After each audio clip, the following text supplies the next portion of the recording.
I want to start with my great-grandfather.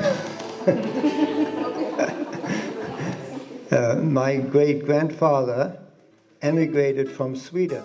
For 3 years I was on the traveling Sankirtan party with Krishna Kshetra and with many others. I was arrested by the police car. I still remember how the police car came and slowly, there he is. And, come on, sir, yeah, please get in. They drove me to the police station. The entire rest of the party was there at the police station already. And then Vegavan and Ajit heard about me. And then they requested me to come. You can't imagine how many books were distributed in Sweden over the years. We started couldn't be a more humbler way. And we had no place to stay, of course. But we did have opportunity to get a tent. Was it from your parents? Yeah, I suppose, yeah. Yeah. So we got a tent. We started going into Stockholm City for the Harinam and distribution of the little booklet, Krishna Reservoir of Pleasure. There was Smita Krishna Maharaj and myself. We'd done different parts of it. And not with the Swedish letters? Or No. was an A with a handmade circle above it? That was the humble beginning. And then we've seen how the progression went from Spånga Temple, from the tent to Spånga Temple. I remember walking up towards Korsnäs from the road up there first time and thinking, oh my God, this is perfect. This is heaven, but how are we going to afford it? Anyway, we assembled there, and together with a lawyer, at the very crucial moment, a very gross man rushes into the room and says, "I'll buy it. I'll pay cash." You know. And it was 450,000 more than we had offered. Yes, he offered.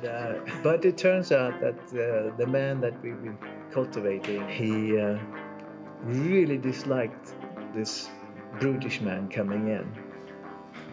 So he didn't take that offer. And he said, for this I get points in heaven.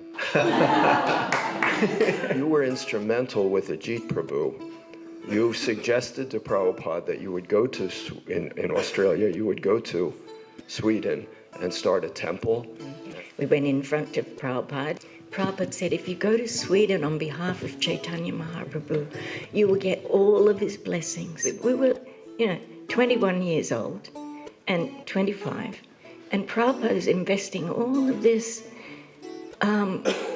he's blessing us with all of this mercy. Anyway, so Janmashtami, in the morning, Prabhupada initiated us. That time I had not shaved my head yet. I had long hair. And so Prabhupada looked at me. There was a picture of Panchatattva on the wall. He said, you shave your head or you leave it like this, but don't touch it anymore. Right? We have to change the image, start to change this image. Because these people, like the professors, they don't take us serious because my followers are all hippies. Together with Vegavan, we both studied philosophy at the philosophical department in Uppsala. And we went there, I remember, to ask if they had any books on Indian philosophy. And they didn't have any books. So they asked us, can you recommend some? And then I thought when we left, I want to come back here and teach them what philosophy really is. So it was such a nice thing that we had Prabhupada came to the philosophical department and spoke. As Ajit said, we arranged symposiums with scholars, with authors, with bishops, so we had a lot of dealings with people on platforms that were rather important also. And that was on the instruction of Srila Prabhupada, actually. He told us to come here and preach to the intelligent people.